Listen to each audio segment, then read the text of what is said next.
Swastiastu Ya. semeton. Hai, Kita Swastiastu. kehadiran dapat kehadiran dari Kordip tapi dan Pak P3S dari P3S dari Penanganan Pelanggaran Bawaslu Sengketa. Kabupaten Tabanan niki Pak Dewi Naryo niki asli Sumandak niki Wanagiri kau.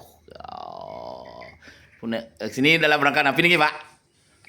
Ya, kita di dalam non tahapan ini kita akan ada instruksi 2. Jadi dari RI mewajibkan pimpinan untuk melakukan konsolidasi demokrasi. Ya, kita bercerita ngobrol berkaitan dengan hal demokrasi dan pemilu. Nah, jadi kita minta masukan, evaluasi apa-apa yang perlu kita benahi ke depan sehingga menyongsong pemilu 2029 fungsi daripada Bawaslu akan lebih baik dan selalu dekat dengan masyarakat untuk menemukan partisipatif.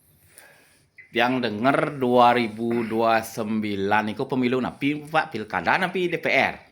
Nah, kalau bicara pemilu sesuai dengan keputusan MK itu kan ada 2 jenis pemilu. Pemilu nasional dan pemilu daerah. Nah, pemilu nasional itu adalah untuk memilih presiden, wakil presiden, DPR RI dan DPD. Nah, itu di tahun 2029. Nah, kembali kalau mengacu di putusan MK itu dijadikan 2 pemilu itu, pemilu nasional dan pemilu daerah. Pemilu daerah itu dilaksanakan dalam 2 sampai 2,5 tahun berikutnya, jadi ada selisih. Jadi kalau dihitung itu di tahun 2031. Berarti 2029 ini pemilu DPR gitu lah kasarannya kan Bang. Belum diputuskan. Oh, belum. Itu masih perkiraan. Ya, kalau sesuai dengan putusan MK. Tapi ini kan regulasinya nanti Undang-Undang 7 ini itu yang sedang dilakukan revisi itu, apakah kita akan tetap menggunakan Undang-Undang 7 ya, Undang-Undang Pemilu nomor 7 tahun 2017 atau seperti apa, kita masih menunggu regulasinya itu. Begitu ya. Yang pasti nanti kita lebih tetap update menunggu ya. Regulasi terhadap Undang-Undang 7-nya itu, bagaimana keputusan daripada pemerintah dan DPR, apakah kita akan kembali menggunakan Undang-Undang 7 atau seperti apa. Yang pasti selalu update selalu update ya, karena ada gininya Pak, medsosnya untuk Bawaslu Tabanan. Bawaslu Tabanan itu ada di FB, ada FB Bawaslu Tabanan. Kemudian ada website ada juga Bawaslu Tabanan ID. Kemudian IG-nya ada Pak, IG Instagram. ada juga Bawaslu Tabanan, IG, FB, EG dan website. Ya, soalnya sekarang masyarakat sekarang kan lebih cepat dia mungkin di Instagram dan Facebook. Ya. Dan semeton.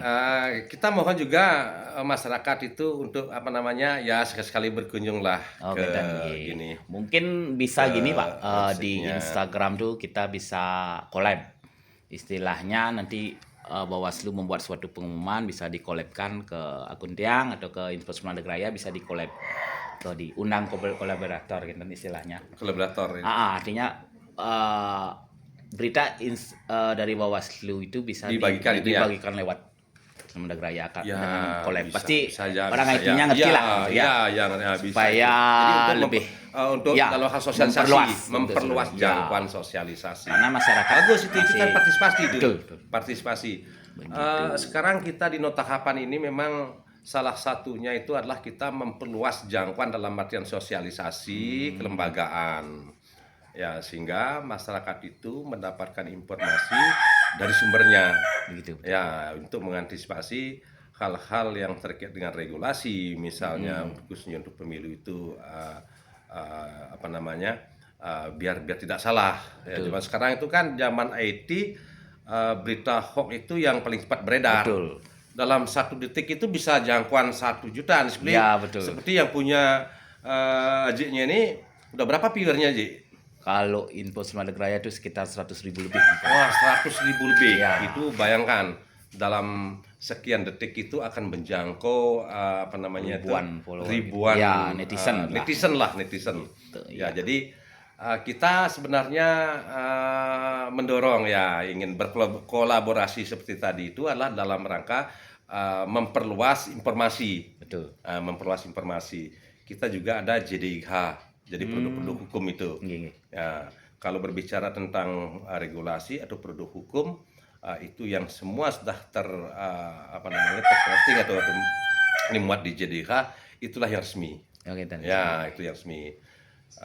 Jadi usahakan kalau mengambil regulasi itu adalah berkunjungnya ke JDH. oke, Ya, ya jadi- mungkin itu yang perlu disosialisasikan kepada masyarakat. Masyarakat. Ya, karena banyak sekali masyarakat yang awam tentang aturan kepemiluan dan Ya. tahapan pemilu seperti itu. Ya, ya, betul. Dan mungkin dimana kalau permasalahan yang tiang hadapi sendiri sebagai kado, sebagai pemilih dan lainnya, Niko, mungkin tentang banyaknya pemilih yang mungkin hilang hak pilihnya Nah, atau ini tidak juga meninggal masih tercatat. ini yang menarik.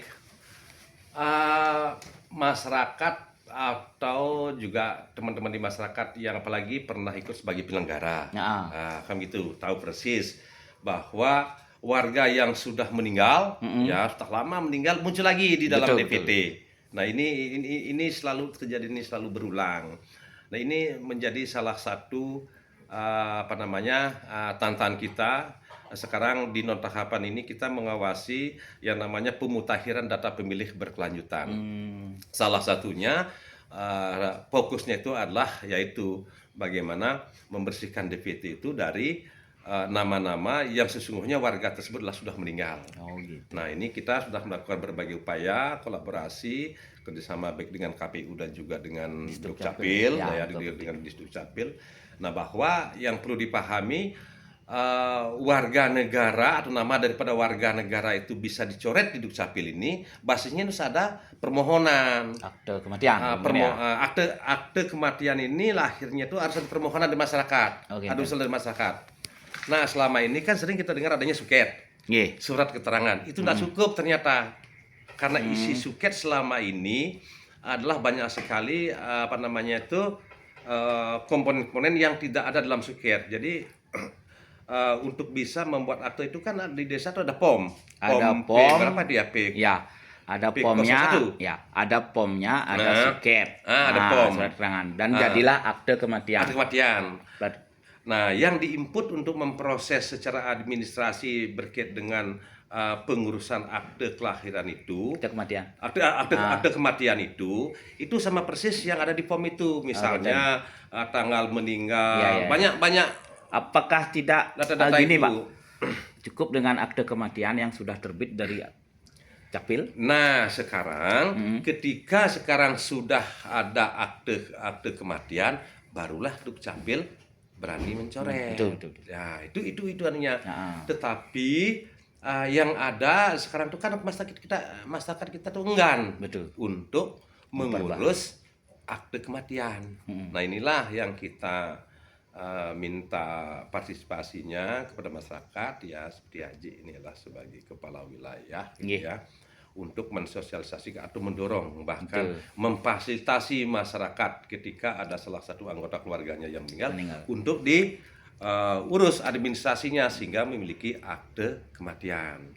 Nah, seperti kemarin kita diskusi dengan perbekal yang ya, ternyata akte kematian itu juga manfaatnya banyak. Satu, ketika misalnya berkaitan dengan hal asuransi, membutuhkan itu. Kedua, berkaitan dengan pensiunan juga ya, pensiunan, termasuk juga berkaitan dengan mengurus hal waris. Betul. Banyak hal. Banyak sesungguhnya yang biasanya masyarakat kecenderungannya akan mengurus jika sudah dekat ada kepentingan. Niko. Dan kita sebagai kadus terus memberikan informasi baik melalui arisan, rapat-rapat di Banjar untuk memberikan informasi agar masyarakat itu jangankan kematian, Pak, harus kita update. Umpamanya anak kita SD mau udah tamat SMP, kita update KK gitu. Kita wajibkan, dan itu juga perlu peran serta dari masyarakat itu sendiri untuk aktif melaporkan. Untuk di Bajre sendiri di Banjar nih, jigusnya juga selalu mensosialisasikan. Artinya di arisan, artinya kita tetap mensosialisasikan untuk warga itu update KK. Istilahnya ada kelahiran baru, ada nganten baru, ada itu dah yang baru masuk SD, lulus SMP. Kan di KK itu ada status pendidikan. Dulu dia tamat SD, sekarang tamat SMP, itu istilah. Itu menyertakan ijazah. Untuk juga ada dari orang kepolisian, Hmm. warga kita yang polisi sekarang sudah purna tugas kan, Nah, sekarang sudah betul, punya hak betul, pilih Ji. seperti itu. Ya, Ada betul, seperti Ji. itu juga. Kita juga di Bawaslu Tabanan berkaitan dengan hal mengawal hak pilih daripada purnawirawan atau yang sudah purna bakti baik di Polri dan juga di TNI. Kita sudah melakukan MOU Ya. berkaitan dengan hal itu. Jadi begitu nanti sudah memasuki masa pensiun atau purna tugas itu, sehingga secara administrasi status yang ada di KTP itu sudah bisa dirubah menjadi warga sipil. Nah, sehingga nanti hak konstitusinya yaitu hak memilih itu bisa kembali Ya. bisa kembali. Nah, itu yang sudah berapa kali pertemuan kita lakukan hal itu. Makanya kemarin kita melakukan uji petik itu, di samping adalah menyasar daripada warga yang sudah meninggal, juga berkaitan dengan hal anggota yang sudah pensiun. Nah, ini karena berkaitan dengan bagaimana kita itu nanti memiliki DPT yang bersih, yang akurat, Betul. ya, yang faktual, Ya. gitu.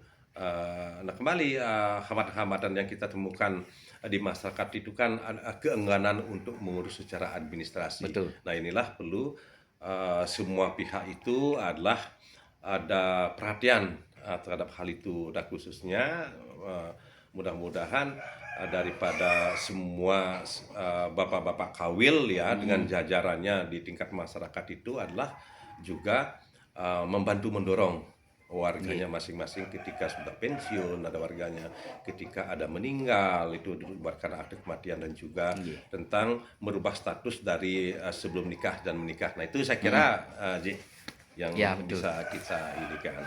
Oke, Pak De. Suksemo niki Sama-sama suksemo ini. Sangat gini niki sangat bermanfaat bagi masyarakat. Ya. Tapi dan niki obrolan kita ini tentang napi Konsoli demokrasi, Oh, oke, konsoli demokrasi. Ya, kita berbincang ringan berkait dengan berbagai hal tentang demokrasi dan juga tentang pemilu. Kita sebagai lembaga Bawaslu terbuka bagi masyarakat untuk memberikan masukan sehingga pemilu ke depan itu akan lebih berkualitas.